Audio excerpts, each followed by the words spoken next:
I hope that with our presentation so far, we have managed to shed some light on many terms and processes related to working with data and data science. To solidify the concepts mentioned, let's give a brief summary of our infographic and refute some common misconceptions about a few areas of the data science job.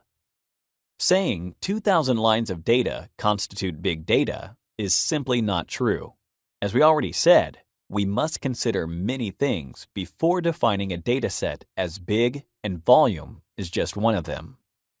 Big data is also characterized by the variety of data types involved, the variability of sources the information has been retrieved from, the velocity with which it is processed, and so on.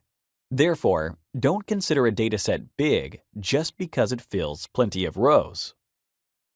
When it comes to BI, remember that you should be able to distinguish quantitative from qualitative analysis. Not every type of analysis can be considered business intelligence, though.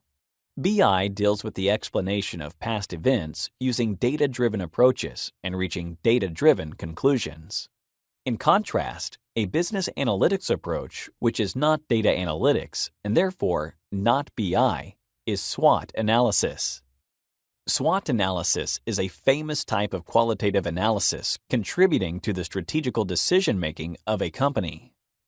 It points out the strengths and weaknesses of running a particular business. So, a SWOT analysis can improve the firm's strategy, but it is not a data-driven analysis.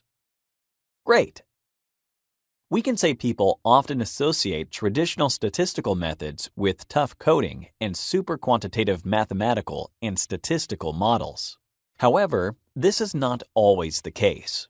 R and Python are not the only tools you'll need if you are working in this sector.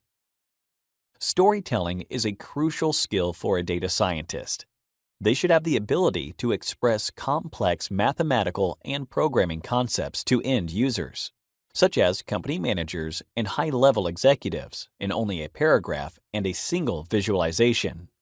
To achieve this, software tools such as Excel, Stata, and SPSS are still frequently used. Finally, since machine learning and AI are not particularly old disciplines, and because they are tightly woven to the evolution of technology, many developments are still ongoing. As such, these developments are surrounded by disputes from scientists and academics who have not reached firm conclusions. For example, it is well known that deep learning algorithms may let a model perform exceptionally well. However, it is still unclear exactly how a machine can obtain such outstanding results. There are numerous scientific papers looking precisely into that problem, but for the moment, progress on the topic is limited. This was the last stop of our introduction to the world of data and data science. We started off with a specific goal to clarify the meaning of the most frequently used terms and buzzwords in the field, and we hope we managed to achieve it. Now, you can confidently go further by exploring each of those in depth.